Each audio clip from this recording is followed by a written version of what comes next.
I hit this issue today and here is the quick fix that solved it. Setting up two-factor authentication 2FA on your Steam mobile app is a great way to enhance your account's security. Here is how to do it step by step. Step 1. Open the Steam mobile app. Launch the Steam app on your mobile device. If you haven't installed it yet, download it from the App Store or Google Play Store. Step 2. Log into your account. Enter your Steam account credentials to log in. Make sure you have access to the email link to your account for verification purposes. Step 3. Navigate to Settings. Once logged in, tap on the menu icon 3 horizontal lines in the top left corner. From the menu, select Settings. Step 4. Enable Steam Guard.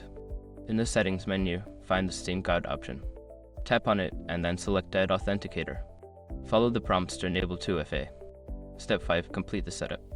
Before starting recovery, use the srock.com link in the description to open the account recovery checklist generator and make sure your verification details are ready.